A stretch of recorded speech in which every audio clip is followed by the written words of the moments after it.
សំណួរគ្រប់កុមារទាំងអស់មានសិទ្ធិទទួលបានការរៀនសូត្រ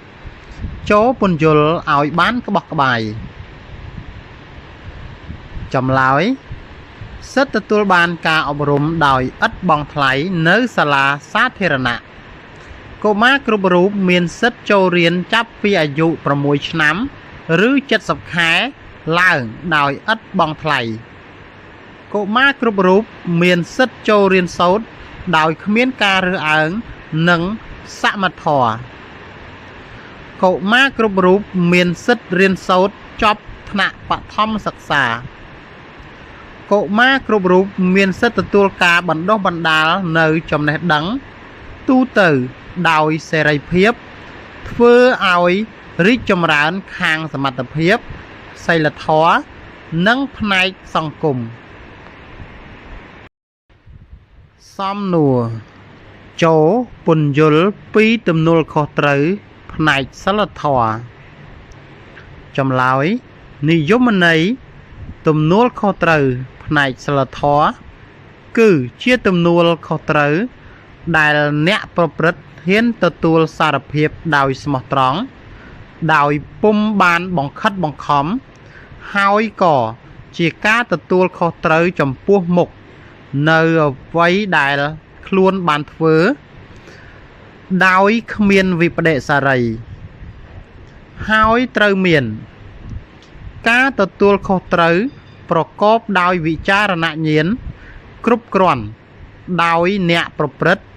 បានស្គាល់អ្វីជាកុសលនិងអ្វីជាអកុសល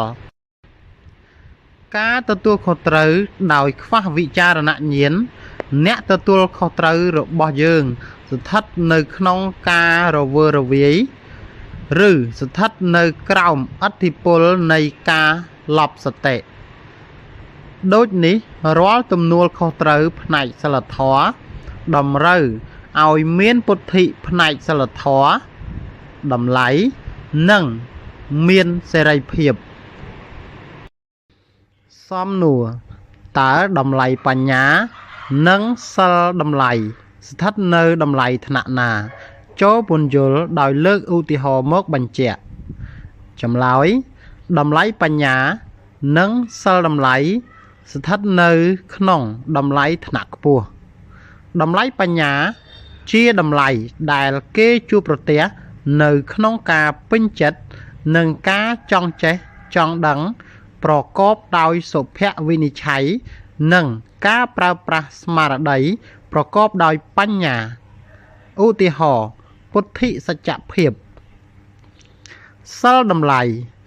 ជាតម្លៃដែលគេជួបប្រទះនៅក្នុងឥរិយាបថបុគ្គលឬឥរិយាបថសង្គមដែលគោរពចំពោះភាពត្រឹមត្រូវកុសលឬភាពរីកចម្រើននៃឧត្តមគតិចំពោះសង្គមឧទាហរណ៍តម្លៃនៃចរិតលក្ខណៈនិងបំណងល្អឬក៏គុណធម៌សំណួរមាតាបិតាមានកាតព្វកិច្ចចិញ្ចឹមថែរក្សាកូនចៅជាពលរដ្ឋល្អកូនមានករណីយកិច្ចចិញ្ចឹមថែរក្សាមាតាបិតាដល់ចាស់ជរាតាមទំនៀមទម្លាប់ខ្មែរចូលពន្យល់ឲ្យបានក្បោះក្បាយចម្លើយក្នុងនាមជាឪពុកម្ដាយត្រូវមានកាតព្វកិច្ចចំពោះកូនចៅជាពលរដ្ឋល្អដូចតទៅ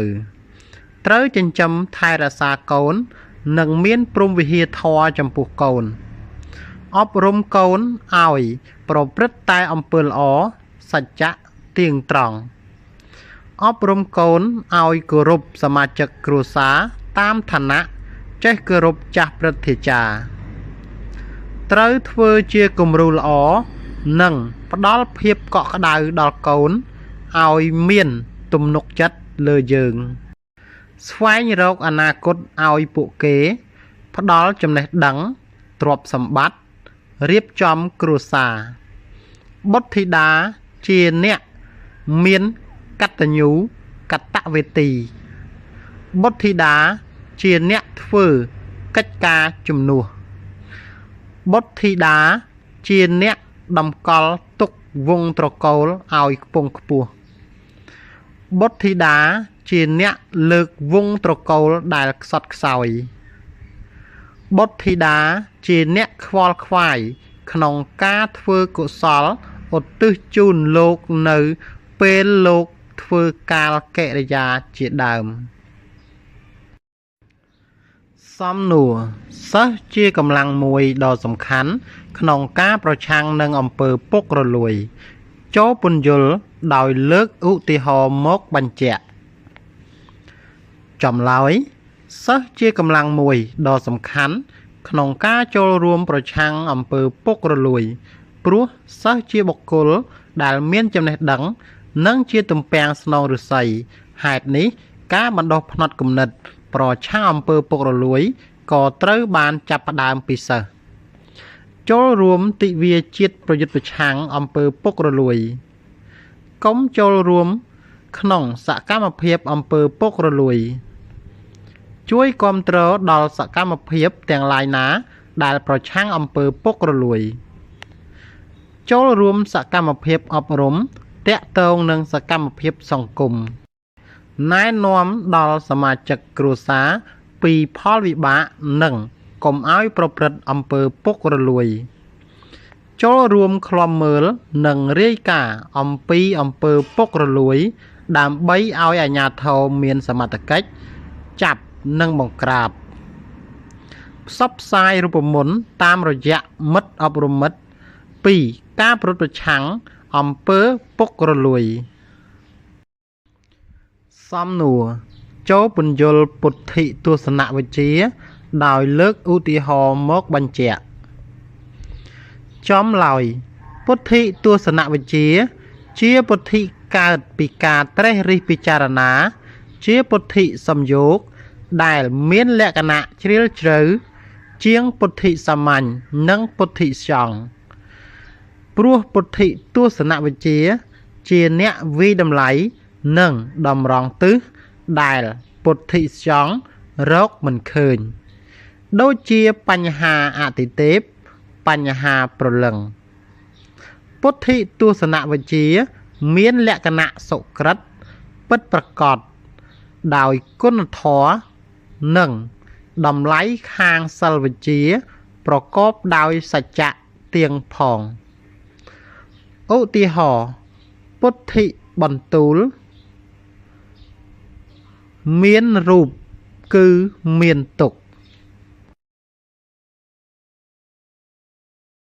សូមបងប្អូនទាំងអស់គ្នាជួយចុច Subscribe Channel YouTube ខ្ញុំបាទម្នាក់មួយផងដើម្បីទទួលបានវីដេអូសំណួរចម្លើយថ្មីៗបន្ថែមទៀតសូមអរគុណ